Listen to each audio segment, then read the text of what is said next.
Roman dodecahedron is remarkable and unusual, because there's not many more than 100 known to exist. For centuries, archaeologists have stumbled upon strange bronze objects across Roman territory. 12-sided, perfectly crafted, completely mysterious. No one could explain what the Roman dodecahedron was actually for. Every theory failed. Every explanation collapsed. But new evidence has finally cracked the mystery wide open. And the truth is darker than anyone imagined. What if this wasn't a tool at all? What if Rome buried the truth on purpose? Join us as we uncover the disturbing secret hidden inside the Roman dodecahedron mystery. An object that defies logic. They keep appearing in the ground, small bronze objects with 12 faces, each one pentagonal, hollow inside, perfectly symmetrical on the outside, but disturbing when examined closely. The holes drilled through each face are different sizes, not random differences, deliberate measured differences. No two dodecahedrons are identical, yet all follow the same unsettling pattern. 12 pentagons arranged in perfect geometric harmony. Holes that refuse to make mechanical sense. A hollow core that serves no obvious function. Every surface polished smooth. Every angle calculated with precision that suggests obsession. These objects were not made casually. The craftsmanship is extraordinary. The materials expensive. Bronze was a luxury metal in the Roman world, reserved for important things. Weapons, coins, statues of gods and emperors, not toys, not random experiments. These dodecahedrons required skilled metalworkers, careful planning, and significant resources. Yet they behave like nothing else from the Roman period. Tools show wear patterns. Weapons show damage. Household items show soot, scratches, evidence of daily use. These objects show almost nothing. Some are pristine, others show only the corrosion of centuries underground. They were used, but not in ways that left normal marks. The holes are the most disturbing feature. Drilled with precision through thick bronze, each opening a different diameter, some large enough to insert a finger, others barely wide enough for a thin rod. The pattern changes from object to object, but the principle remains constant. Unequal openings. Deliberate asymmetry within perfect symmetry. Engineers have tested them for every practical function imaginable. Range-finding devices, surveying tools, measuring instruments, dice, even candle holders. Nothing works. This was built to look intentional while refusing to behave like anything familiar. An object designed to be recognized but not understood. Something made to be used briefly, perhaps only once, then hidden away where daylight would never find it again. But who would craft something so expensive, so precise, only to bury it in the ground? The answer lies not in what these objects are made of, but in how they were made. Crafted like a relic, not a tool. The method of creation tells its own dark story. These dodecahedrons were made using lost wax casting, one of the most difficult and unforgiving techniques in ancient metalwork. A process that allows for perfect detail but tolerates no mistakes. One error and the entire piece is ruined. The metal must be poured at exactly the right temperature. The mold must be flawless. The timing must be precise. This technique was reserved for objects that mattered. Religious statues, imperial portraits, sacred vessels for temple use. Not everyday items, not tools that would be replicated in workshops across the empire. Each lost wax casting is unique. Each requires starting the entire process from the beginning. Creating a wax model, building a clay shell around it, heating until the wax melts away, pouring molten bronze into the void left behind, breaking the mold to reveal what lies inside. The dodecahedrons show evidence of this meticulous process. The surfaces are smooth in ways that only lost wax casting produces. The hollow interiors perfectly formed. The thickness of the bronze walls consistent throughout. This level of precision required master craftsmen. And yet, these masters built objects with no clear function. The balance is perfect, but serves no mechanical purpose. The symmetry is exact, but creates no practical advantage. The weight distribution suggests intention without revealing what that intention might be. Every measurement seems deliberate, every angle calculated. But calculated for what? The cost alone is staggering. Bronze required mining, smelting, refining. Skilled labor commanded high wages. Time spent on lost wax casting meant time not spent on profitable work. Someone paid for these objects to exist. Someone valued them enough to justify the expense. Someone believed they were worth the resources, the effort, the risk of working with sacred geometry that might attract unwanted attention. These were not made in bulk. They were not stamped out by workshops trying to meet demand. Each one took days, perhaps weeks, to complete. Each one required the full attention of an artisan who knew the difference between bronze that flowed correctly and bronze that fought against the mold. Each one emerged from its broken clay shell as a singular object, never to be duplicated exactly. The construction speaks to reverence, to ritual, to the kind of care reserved for objects that would touch the divine or the dead or the dangerous spaces between. This was craftsmanship that treated the object not as a product, but as a vessel, something being prepared to hold or channel or contain forces that required precise geometry to control. But if these objects were so carefully made, so expensive, so important, why are they found only in the furthest corners of the empire? Why not in Rome itself? Are they relics of Rome failure? The distribution pattern is not random. It is a map of resistance. Every single dodecahedron has been found in frontier territories, the edges of the empire, the places where Roman control was contested, fragile or incomplete. Northern Gaul, Britain, the Germanic borders, the Danube region, areas where Celtic and Germanic tribes fought longest against assimilation.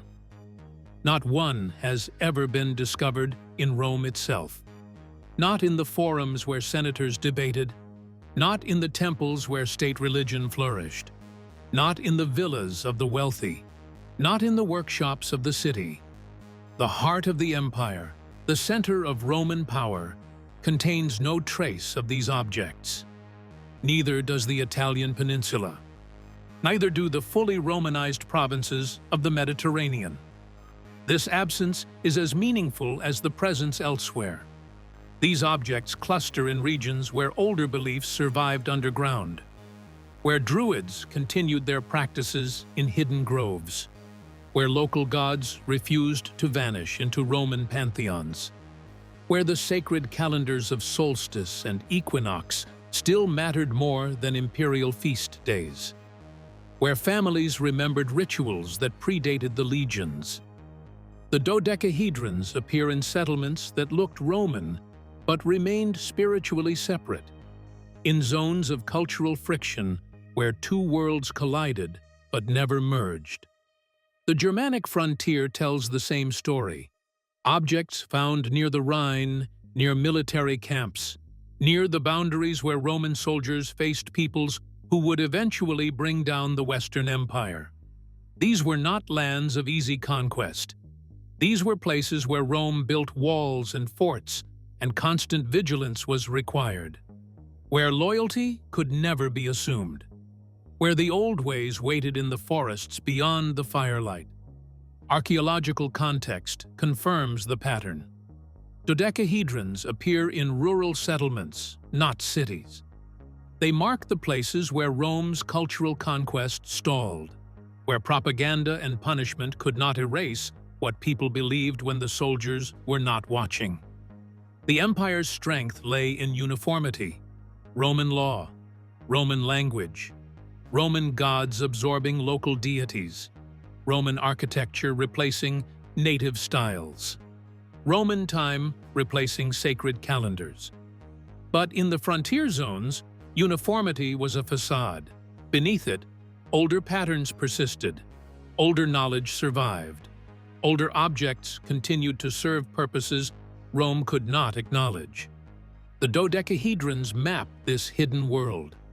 They appear where Roman power was military but not spiritual, where occupation was physical but not metaphysical, where control was territorial but not total.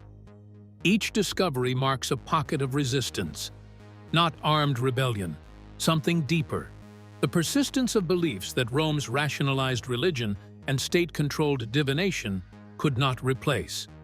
These objects did not spread from Rome outward. They existed before Rome arrived and continued after conquest. They mark the places where Rome failed to conquer not land, but minds, where the old world refused to die completely, where dangerous knowledge remained accessible to those who knew how to use it. But why did Roman scholars never mention these objects? Why no warnings in legal texts? No descriptions in histories? The silence was not accidental. It was enforced. The lies that kept it harmless. The theories emerged almost immediately after the first discoveries. Comfortable explanations, safe categories, ways to make the dodecahedrons fit into a world where Roman objects had Roman purposes. Each theory was proposed with confidence. Each collapsed under examination. Each was replaced by another equally unconvincing explanation. Military rangefinders, the experts suggested, devices for calculating distances on the battlefield. But the holes are irregular, the angles inconsistent. No two dodecahedrons would produce the same measurements. Soldiers need standardization. They need tools that work identically across legions. These objects offer neither, and no military manual, no tactical treatise, no commander's account ever mentions them. An army that documented everything from camp layouts to siege techniques somehow forgot to record an essential ranging tool. Candle holders, others claimed. Decorative objects for domestic use, but the holes allow candles to tilt at unstable angles. The structure is too complex for simple illumination, too expensive for household lighting, and not a single dodecahedron shows the soot staining that candles leave behind. No wax residue, no heat damage to the bronze around the holes. Objects supposedly used for fire show no evidence of flame. Surveying instruments for engineering projects. Calibration devices for construction. Except Roman engineers already had effective tools. The groma for right angles. The chorobates for leveling. The dioptra for precise measurements. All simpler than dodecahedrons. Why would engineers abandon proven instruments for complex objects that appear in no engineering manual? Dice for gambling, despite the obvious problem that dodecahedrons do not roll predictably. Gaming pieces, though they are too heavy and too valuable. Children's toys, though they show no playware. Knitting aids, though knitting did not exist in this form during the Roman period. Each theory more desperate than the last. The pattern is revealing. Every explanation makes the object mundane. Every theory strips away significance. Every interpretation reduces something mysterious to something ordinary. The longer scholars avoided the obvious ritual explanation, the safer everyone felt. As long as these were tools or toys or household items, they required no uncomfortable questions about what else might have survived from the pre-Roman world. But the evidence refused to cooperate. No wear patterns consistent with any proposed use. No contextual clues supporting domestic or military functions. No literary references. no artistic depictions, no appearance in archaeological contexts that would confirm practical purposes. The objects existed in a void of explanation because every practical theory failed. So the harmless theories multiplied. Each new generation of archaeologists proposed variations on the same themes. Tools, toys, decorative items, anything but what the evidence suggested. Anything but objects, designed for purposes Rome had explicitly forbidden. Anything but devices that touched the dangerous boundary between worlds. The lies were not malicious. They were protective. They kept the past safely distant. They maintained the narrative of Roman rationality triumphant over Celtic superstition. They avoided confronting what it meant that these objects were built with precision that suggested profound importance, then buried with care that suggested profound fear. But burial practices do not lie the way theories can.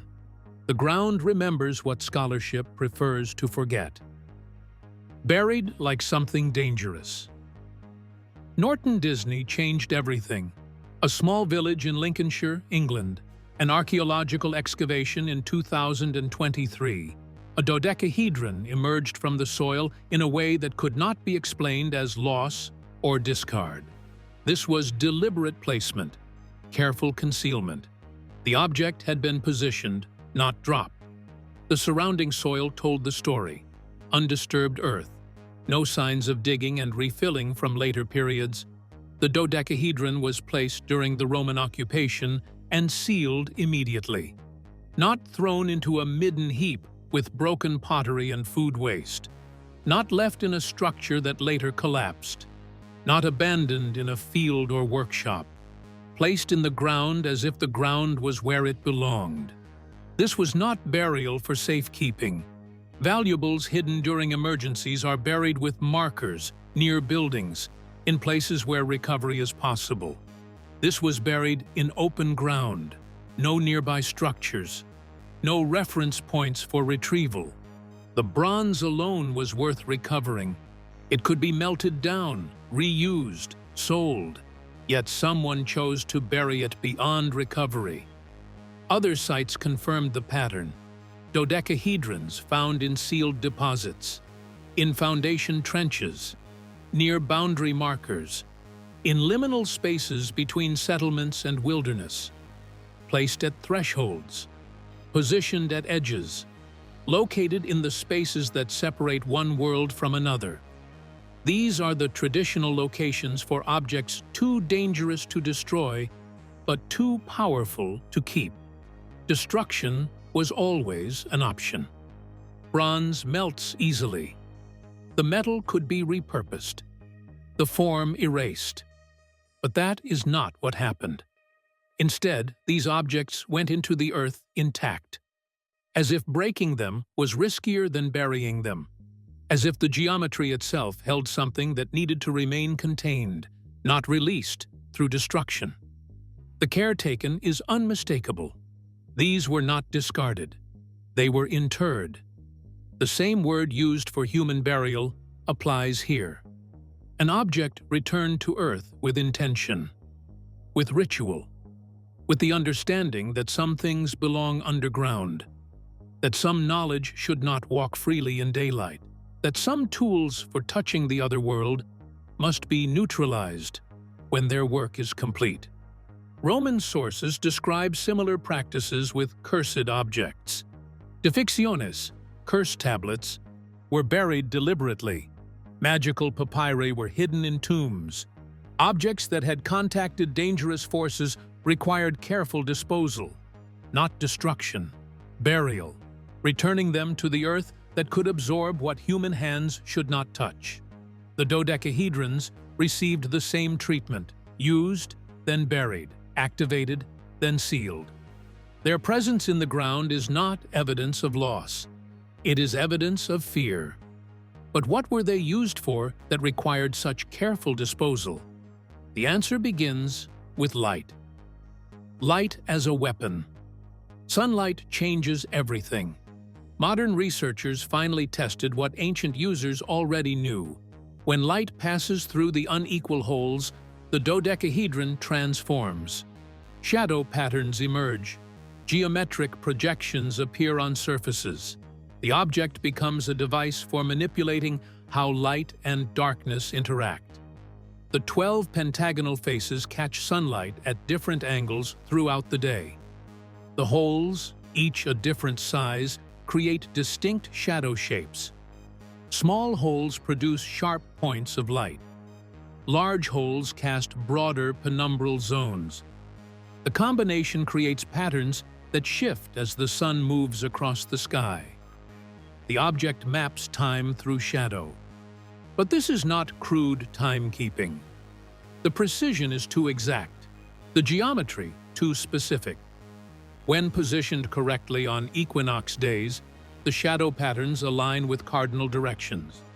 The holes create light markers that correspond to solar calendars, not Roman calendars based on arbitrary imperial decrees, ancient calendars based on celestial movements, the calendars that governed planting and harvest, and ritual timing before Rome arrived. The dodecahedron does not measure space. It measures time between worlds. The equinoxes, when day and night balance. The solstices, when light reaches its extremes. The cross-quarter days that Celtic traditions recognized as moments when the barrier between living and dead grew thin. These were dangerous times, times when rituals could reach across boundaries that normally held firm. Researchers discovered that shadow behavior changes with latitude. A dodecahedron calibrated for southern Britain produces different patterns than one made for northern Gaul. The holes are drilled to specific angles that only work correctly in specific locations. These objects were site-specific, geography-dependent, built for precise places where the user knew the local relationship between Earth and sky. This explains why no two dodecahedrons are identical. They were calibrated, each one tuned to the latitude where it would be used, each one designed to catch sunlight at angles relevant to local sacred sites. The variation is not imprecision, it is customization. Every object built for a specific location, a specific ritual calendar, a specific relationship with celestial timing. The implications are profound. These devices did not measure abstract time.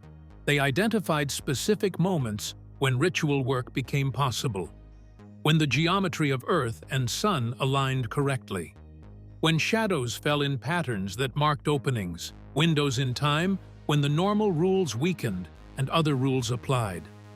But light alone does not explain the hollow interior or the residues found inside. Fire, blood, and what was burned. The residue analysis destroyed the comfortable theories permanently. Organic materials inside the bronze. Not corrosion. Not soil contamination. Deliberate deposits. Substances placed inside the dodecahedrons during use. Substances that burn. Substances that bleed. Substances that do not belong in tools or toys or surveying equipment. Burnt plant matter appeared first in the analysis. Not random vegetation. Specific species. Funerary plants known from Celtic burial contexts. Herbs associated with purification rituals. Botanical materials that release smoke when burned. The kind of smoke described in classical sources as opening pathways for spirits. The kind used when living humans sought contact with the dead. Then the blood evidence emerged. Protein residues consistent with animal blood. Not human, but deliberately applied. Blood mixed with the burnt plant materials. Blood that had been heated inside the bronze chamber. This was not accidental contamination. This was intentional application. Blood and smoke combined in controlled ritual fire. The scorch patterns inside some dodecahedrons tell the rest of the story. Heat exposure without structural damage. Carefully controlled burning. Temperatures high enough to carbonize organic matter, but low enough to preserve the bronze integrity. Someone knew exactly how hot the fire could burn without destroying the object itself. This was practiced technique, repeated ritual, knowledge passed between practitioners who understood both metallurgy and sacred fire. Classical sources condemned these practices explicitly. Roman law forbade divination using smoke and fire. Celtic druids were hunted partly for their mastery of sacred flames. The combination of blood sacrifice and ritual burning marked someone as practicing magic outside state control. These were not minor infractions, these were capital offenses under multiple imperial decrees. Yet the dodecahedrons preserve evidence of exactly these forbidden practices: blood and smoke, fire and geometry, light and shadow, all combined in a device that Roman authorities could not acknowledge without admitting how widespread these rituals remained. How many people still turned to older methods when Roman state religion failed to meet their needs? The residues also included traces of resins, aromatics imported from beyond the empire's borders, expensive materials used sparingly. This was not casual burning. This was ceremony. Each use consumed valuable substances. Each ritual required preparation. Each activation of the dodecahedron involved resources that confirmed this was important work. But the most disturbing residue was yet to be identified, something that explained why burial was the only safe option. Older than Rome, forbidden by law. The metallurgical dating revealed an uncomfortable truth. Some dodecahedrons were made before Roman conquest. The bronze composition matches pre-Roman Celtic metalwork. The manufacturing techniques predate Roman standardization. These objects existed in Britain and Gaul before the legions arrived. They survived conquest. They continued being made using methods that predated imperial control. This was not Roman innovation. This was indigenous technology. Roman occupiers encountered these objects already in use. Already integrated into ritual practices Rome would soon criminalize. Already functioning as tools for ceremonies that Roman law would forbid. The empire absorbed territory that contained active magical traditions using devices Rome could neither understand nor safely acknowledge. Roman legal texts are explicit about forbidden practices. The 12 Tables prohibited malevolent magic. Augustus banned astrologers and diviners from Rome. Tiberius executed practitioners of unauthorized divination. Claudius formally banned druidic practices throughout the empire. Subsequent emperors reinforced these prohibitions. The legal framework treated unsanctioned ritual as treason. The dodecahedrons fell into this forbidden category. They were tools for practices Rome had explicitly outlawed. Devices for reading time in ways that challenged Roman calendar authority. Instruments for ceremonies that operated outside temple oversight. Objects that gave individuals direct access to forces Roman religion claimed only priests could safely approach. This explains the documentary silence. Roman administrators could not record what they had legally prohibited. Military reports could not mention objects whose use constituted criminal activity. Tax records could not list items whose possession violated imperial law. The absence of written evidence is not mysterious. It is legally mandated erasure. But confiscation and destruction were complicated. These objects were embedded in local practice. Seizing them risked uprisings in already unstable territories. Communities that had lost political autonomy clung to spiritual autonomy. Taking their ritual objects meant taking the last thing Rome had not yet conquered. Colonial pragmatism sometimes required tolerating what could not be safely eliminated. So the dodecahedrons persisted in a legal shadow zone, technically illegal, practically tolerated in remote areas where enforcement was difficult, used quietly by populations who had accepted Roman governance but not Roman cosmology. kept hidden from official view, buried when circumstances made continued possession too dangerous, erased from records while remaining physically present. The older dating also explains the craftsmanship quality. These were not crude frontier copies of Roman techniques. These were sophisticated objects made by cultures with advanced metallurgical knowledge. Cultures Rome dismissed as barbarian, but who had mastered lost wax casting before Rome controlled the region. The precision was Celtic. The geometry was pre-Roman. The knowledge was indigenous, and that knowledge included understanding what resided in the ashes of the dead. Ashes of the dead. The final residue analysis broke the last barrier of comfortable interpretation. Cremated human bone. Microscopic fragments inside multiple dodecahedrons. Not contamination from burial soil, material that had been inside the objects during use. Bone that had been burned, pulverized, and deliberately placed within the bronze chambers. This was not symbolic residue. This was functional material. The bone fragments showed processing marks, grinding, deliberate reduction to fine particles. Someone had taken cremated remains and prepared them for use inside these devices. The same way priestesses and druids prepared materials for necromantic rituals described in classical sources with horror and fascination. The archaeological contexts support this interpretation. Dodecahedrons found near burial sites, near cremation grounds, in liminal zones between settlements and funerary spaces, positioned at boundaries where the living ended and the dead began. These were not random locations. These were the traditional places for rituals involving contact with those who had crossed over. Roman writers documented Celtic practices involving cremated remains. Pliny described druids using ashes in divination. Tacitus mentioned rituals where the dead were consulted through burned bone. Lucan wrote of ceremonies where smoke carried questions to those beyond death.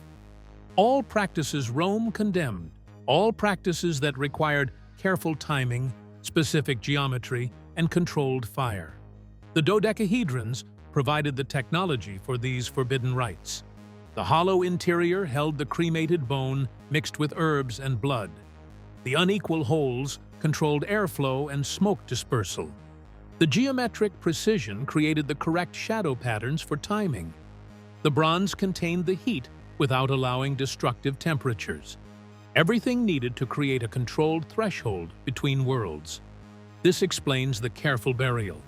An object that had held human remains and channeled communication with the dead could not be casually discarded.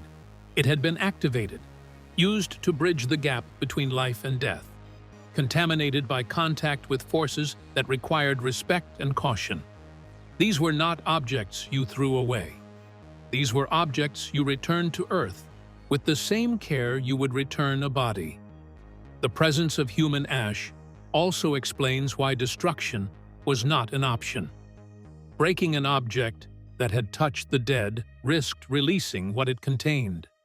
Melting it down risked spiritual contamination of the new metal. Better to seal it in the ground where Earth could neutralize what bronze had temporarily channeled. But the dodecahedron was not just a container, it was a mechanism, and its final secret lay in how it controlled what passed between worlds. A chamber for controlled death rituals. The engineering finally makes sense when understood as ritual technology. The unequal holes are not a mystery. They are a sophisticated airflow regulation system, each opening calibrated to control oxygen, flame intensity, and smoke direction. The dodecahedron is a combustion chamber designed for precision burning under ceremonial conditions. Fire inside the hollow core receives oxygen through the 12 holes. Small openings restrict airflow, creating slow smoldering. Large openings increase oxygen, intensifying heat. The pattern of hole sizes creates a controlled burn that maintains specific temperatures. Hot enough to release smoke from herbs and resins. Hot enough to activate the blood and bone materials. Not hot enough to damage the bronze or create uncontrolled flames. This is sophisticated pyrotechnology, the kind developed over generations of practice, the kind that requires deep understanding of combustion dynamics, material properties, and thermal control. Celtic metalworkers who could create these objects understood fire not just as a tool, but as a medium, something that could be shaped, directed, and used to transform materials from one state to another. The shadow patterns and smoke worked together. Sunlight through the holes created geometric projections that marked ritual timing. Smoke rising from the same holes created visible channels. The combination produced an effect where light and smoke interacted, where shadow patterns guided smoke dispersal, where the visible and invisible overlapped in ways that marked the threshold moment. Scent control was part of the design. The holes released aromatic smoke in specific directions, not random dispersal, but directed flow.